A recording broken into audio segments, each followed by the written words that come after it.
At so ayan, hi guys! Welcome back sa channel natin at ito nga pag-usapan natin yung sinasabi na magiging tragic death neto ni Shanks. So ang tanong, paano nga ba mangyayari yan? So dito ay may apat na basihan at aspetong tinitignan kung bakit nga ba mamamatay etong si Shanks. At eto nga yung mga yan. So ito yung apat na sinasabi nga rito, may dalawang cover page at ito si Blackbeard at lastly ay itong si Imo Sama. So isa-isayin natin yan, titignan natin kung bakit yan yung nakuwang basihan kung bakit mamamatay si Shanks. At yun ay wag na natin patagalin pa. Simulan na natin yan. At ito nga, simulan muna natin dito sa may cover page na to. So dito makikita na ang daming characters, iba-iba. May mga kalaban, may mga bida. Nandyan si Crocodile. At ang si Doflamingo andito rin. At ayun, si Sabo, si Ace nandyan. At nandito nga si Shanks. So kung titignan dito, ay parang wala namang kakaiba sa cover page na to. So lahat nga rito kung titignan, parang lahat sila masaya, nag-e-enjoy. Pero kung magpo-focus nga rito, banda sa grupo ni Shanks,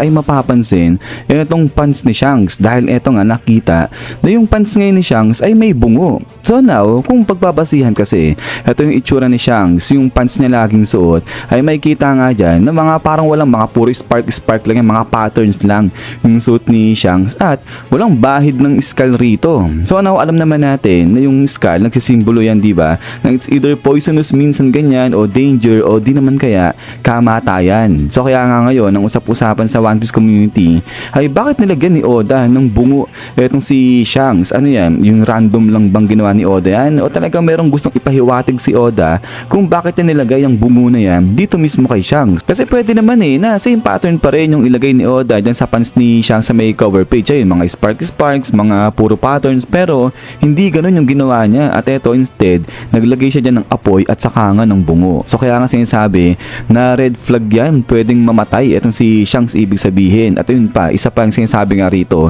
na pwede naman ilagay ni Oda itong mga bungo na to dyan mismo, kunyari kay Sabo, kay Marco, ganyan. Pero hindi nga ganun yung ginawa ni Oda. Ang ginawa niya specifically dito niya yan nilagay kay Shanks. At ito nga, dahil nga nalalapit na itong katapusan ng One Piece natin, ay sinasabi na parang malapit na rin na matapos etong si Shanks. So grabe, ang lalay ng One Piece community natin. But anyways, ay maliban pa nga rito, ay punta natin itong isa pa sa cover page. At ito nga yung sikat na sikat, yung ginawang pagsunog ni Bartholomew dyan mismo sa flag ni Shanks. So dahil dyan, ang dami talagang nag-react. So maliban pa rito sa mga characters na ito na nag-react. Yung sa One Piece community natin, ang dami nag-react niyan. Sinasabi na red flag yan kasi possible baka nga foreshadowing ni Oda yan na someday yung grupo ng red-haired pirates natin magkakawatak-watak, mawawasak yan at dahil yan sa mangyayaring pagkamatay ni Shanks. At eto, mini-mirror nga raw niyan yung sa nangyari din dito sa flag nila Whitebeard na ito nga ini-slash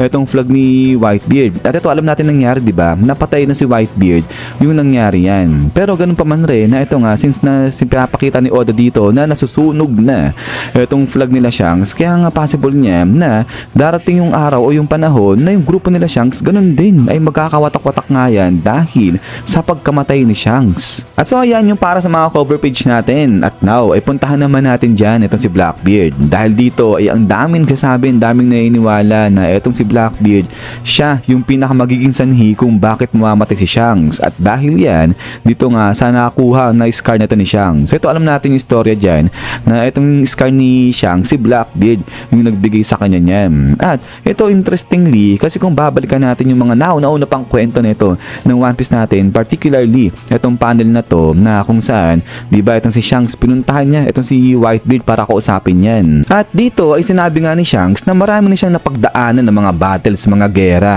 At marami na rin siyang natamo ng mga sugat, mga injury, ganyan. Pero ang sumasakit ngayon ay walang iba kundi ito, yung scar na binigay sa kanya ni Blackbeard. So ito nga turo-turo ni Shanks yan. At ayun, may sound effect pa na nilagay si Oda dyan, trobe. So kala mo tumitibok yung scar na binigay ni Blackbeard dyan kay Shanks. So ibig sabihin, talagang buhay na buhay pa yung scar na yan ni Shanks dyan. And so now, dahil dyan, kaya paniniwalaan na talagang di may iwasan yung paghaharap muli ng dalawa na to at yung maglaban nga sila para masettle na nga lahat sa kanilang dalawa. At dito na nga ngayon sinasabi na mahuhulog sa kamay ni Blackbeard etong si Shanks. Yung sa madaling sabi, matatalo ni Blackbeard etong si Shanks dyan. So ito, hindi pa natin alam kung paano magagawang talunin ni Blackbeard etong si Shanks. Pero kung i-consider natin, ito yung cunning na personality nito ni Blackbeard, baka gawa siya ng strategy na yun nga, pwede niyang mapatay itong si Shanks. Pero ito, yung so far na nag-a-arise nga ng mga speculations na mangyayari sa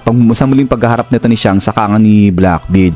Matatalo ni Blackbeard itong si Shanks at ayan na rin yung magiging sanhi nga ng kanyang kamatayan. Pero ayan ay maliban pa rito kay Blackbeard ay puntahan na nga natin yung last character na napipisil na pwedeng tumapos kay Shanks at ito nga yung si Imo Sama. So ito ay usap-usapan nga sa One Piece community natin na itong si Shanks noon pa man din talagang may balak na siya, may plano siya na tapusin itong si Imo Sama. So yan ay since nung bumalik siya sa may Marijoa at ayun nga nung naging candidate siya na maging God Snipe. Pero nakita ni Shanks yung kasamaan ng world government. At ito dahil dyan ay nagplano itong si Shanks na tapusin itong si Imo Sama. Pero right now ay hindi nga yan ginagawa ni Shanks dahil alam niya na sobrang lakas nito ni Imo na siya nga yung tinagurian ni na King of the World. At nakita naman natin yan sa last chapter na sinabi niya nga kay Loki na di pa nila kayang talunin itong King of the World ngayon. Kasi measurable nga rin yung lakas nito at hindi rin nila kailangan magmadali ngayon na lumaban dyan nga sa King of the World. So na kung pagbabasihan ay ang mga salitaan ni Shanks, possible nga na talagang may plano siya na labanan at tapusin itong si Imo Sama. So kaya ayan, ay all in all, ito parang dalawa lang yung sinasabing pwedeng maging cause ng kamatayan ni Shanks dyan. It's either itong si Blackbeard o kaya naman itong si Imo Sama. So kaya ayan, ay kayo ba sa tingin nyo, sino sa dalawa na to, kay Blackbeard o kay Imo, yung possible na pwedeng tumapos dito kay Shanks? Since na pa lang naman to guys, speculations ganyan, mga idea pa lang na eto nga yung pwedeng tumapos kay Shanks. At ayun, possible din na hindi nga mangyari yan. So kumbaga, pwede naman na etong si Shanks ay labanan din etong si Blackbeard saka nga etong si Imo. So ito maganda, ito interesting na pares labanan ni Shanks etong dalawa. Pero ang tanong na nga lang dyan ay sino yung uunahin dito ni Shanks? Ito pang si Blackbeard, tapos pagkatapos niya na isusunod niya naman etong si Imo. Pero kaakibat ng paglaban ni Blackbeard tuloy ni Shanks dyan sa dalawa na yan, ang tanong nga ay kung makakasurvive etong si Shanks sa gagawin niyang paglaban dito kay Blackbeard at saka nga kay Imo. So itong kay Imo, dyan sa tingin ko medyo may hirapan din. Talagang hindi medyo may hirapan talaga etong si Shanks dyan. So possible nga mamatay etong si Shanks kapag nilabanan niya etong si Imo. Pero yung pagdating dito kay Blackbeard, dito medyo alanganin pa ako na mamamatay etong si Shanks. Kasi oo, si Blackbeard nga yung nakapagbigay ng scar dyan sa mukha nga ni Shanks at sabi nga ni Shanks hanggang ngayon sumasakit pa yan Pero di naman ibig sabihin na guaranteed na si Blackbeard na yung mananalo at makakapatay rito kay Shanks sa muling paglalaban nila. So kaya yun pagkatapos nga nito is yan guys. So hanggang dito lang itong usapan natin patungkol sa tragic death na sinasabi nga patungkol kay Shanks. Pero yun, kayo ba sa tingin nyo ay mamatay nga ba itong si Shanks o talagang matapos niya itong buong One Piece natin na talagang intact, buhay na buhay itong si Shanks? So siguro pa-comment na lang dyan sa baba. At ayan ulit guys, maraming salamat sa walang samang pagsuporta sa channel natin at sa panonood dito kay One Piece. So yun, lagi mag-ingat. God bless nila at kita-kits tayo ulit.